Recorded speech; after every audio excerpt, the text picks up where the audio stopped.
अब भाग 43 के आगे का वर्णन। भयंकर बलशाली विराध राक्षस का वध करने के पश्चात राम, सीता और लक्ष्मण महर्षि शरभंग के आश्रम में पहुंचे। महर्षि शरभंग अत्यंत वृद्ध थे। उनका शरीर जर्जर हो चुका था। ऐसा प्रतीत होता था कि उनका अंतकाल निकट है। सीता और लक्ष्मण सहित राम ने महर्षि के चरण स्पर्श किया और उन्हें अपना परिचय दिया। महर्षि शरभंग ने उनका सत्कार करते हुए कहा, हे राम, इस वन प्रांत में कभी कभी ही तुम जैसे अतिथि आते हैं।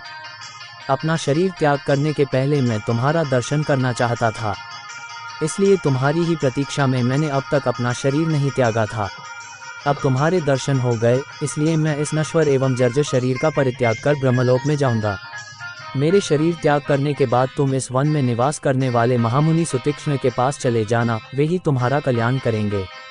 इतना कहकर महर्षि ने विधिवत अग्नि की स्थापना करके उसे प्रज्वलित किया और घी की आहुति देकर मंत्रोच्चार करते हुए स्वयं अपने शरीर को अग्नि को समर्पित करके ब्रह्मलोक को गमन किया।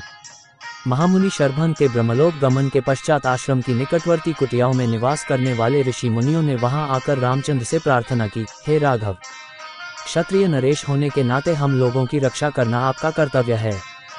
जो हमारी रक्षा करता है उसे भी हमारी तपस्या के चौथाई भाग का फल प्राप्त होता है। किंतु दुख की बात यह है कि आप जैसे धर्मात्मा राजाओं के होते हुए भी राक्षसजन हमें अनाथों की तरह सताते हैं और हमारी हत्या तक कर देते हैं। इन राक्षसों ने पंपा नदी और मंदाकिनी नदियों के क्षेत्रों तथा चित्रकूट पर्वत में भयानक उपद्रव मचा रखा है। उनके उपद्रव के कारण तपस्वियों के लिए तपस्या करना ही नहीं, जीना भी दूभर हो गया है। ये समाधिस्थ तपस्वियों को मृत्यु के मुख में पहुंचा देते हैं।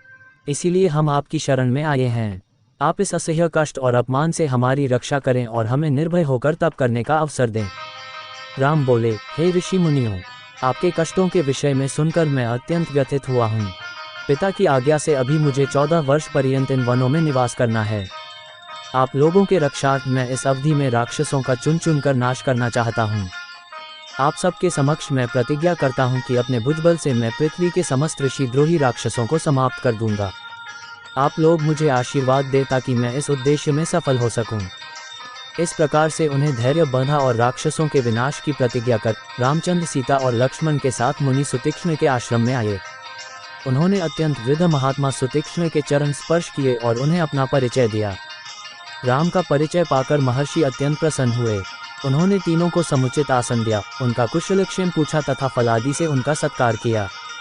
वार्तालाप करते करते सूर्यास्त की बेला आ पहुंची। तब उन सब ने एक साथ बैठकर संध्या उपासना की और रात्रि विश्राम भी उनके आश्रम में ही किया। प्रातःकाल राम बोले, हे मुनिवर, हमारे हृदय में दंडक वन में निवास करने वाले ऋषि मुनियों के दर्शन करने की उत्कृष्ट अभिलाषा है। हमने सुना है कि यहाँ ऐसे अनेक ऋषि मुनि हैं जो सहस्त्रों वर्षों से केवल फलाहार करके तपस्या करते हुए सिद्धि को प्राप्त कर चुके हैं। ऐसे महात्माओं के दर्शनों से जन्म जन्मांतर के पाप नष्ट हो जाते हैं। इसलिए आप हमें जाने की आज्ञा दीजिए।